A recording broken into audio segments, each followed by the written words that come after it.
आप सभी को होली अष्टमी की हार्दिक शुभकामनाएं। अब हम कथा का प्रारंभ करते हैं। एक साहूकार था जिसके 7 बेटे और 7 बहुएं थी।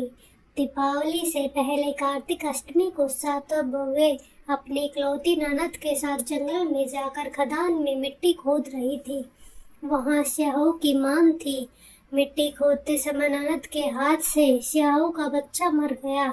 इससे स्याहू माता बहुत नाराज हो गई और बोली, मैं तेरी कोख बांधूंगी। तब ननद अपनी 7 भाभियों से बोली, तुम में से कोई अपनी कोख बंधवा लो।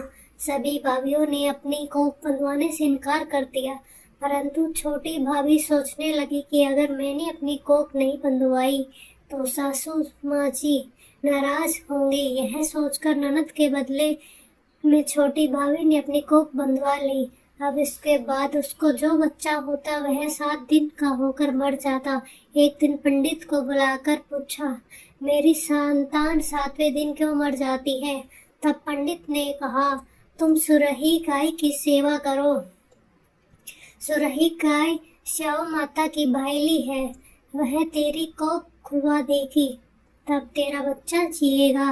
अब वह बहुत जल्दी उठकर चुपचाप सुरही गाय के नीचे साफ सफाई कर आती। सुरही गाय ने सोचा, रोज उठकर कौन मेरी सेवा कर रहा है, सो आज देखूंगी। गौ माता खूब सवेरे उठी, देखती है कि साहूकार के बेटे की बहू उसके नीचे साफ सफाई कर रही है। गौ माता उससे बोली, क्या मांगती है? साहूकार की बहू बोली, स्याहू माता तुम्हारी भाईली है और उसने मेरी कोख बांध रखी है, सो मेरी कोख खुलवा दो। गौ माता ने कहा, अच्छा ठीक है। अब तो गौ माता समुद्र पार साहूकार की बहू को अपनी भाईली के पास लेकर चल पड़ी। रास्ते में कड़ी धूप थी, सो वह दोनों एक पेड़ के नीचे बैठ गए।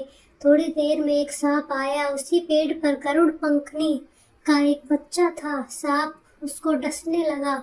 तब साहूकार की बहू ने सांप मारकर ढाल के भी नीचे दबा दिया और बच्चे को बचा लिया। थोड़ी देर में गरुड़ पंखनी आई तो यहाँ खून देखकर साहूकार की बहू को चोंच मारने लगी। तब साहूकार की बहू बोली, मैंने तेरे बच्चे को नहीं मारा, बल्कि सांप तेरे बच्चे के करीब आया था, मैंने तो उससे तेरे बच्चे की रक्षा की है। यह सुनकर गरुड़ पंखनी बोली, माँ तू क्या मांगती है? मांग। वह बोली, 7 समुद्र पार स्याहू माता रहती है, हमें तो उसके पास पहुंचा दे। तब गरुड़ पंखनी ने दोनों को अपनी पीठ पर बैठाकर स्याहू माता के पास पहुंचा दिया। स्याहू माता उनको देखकर बोली, हाँ बहन, बहुत दिनों में आई है। फिर कहने लगी, बहन मेरे सिर में जुएं पड़ गई है। तब सुरही के कहने पर साहूकार की बहू ने उसकी सारी जुएं निकाल दी।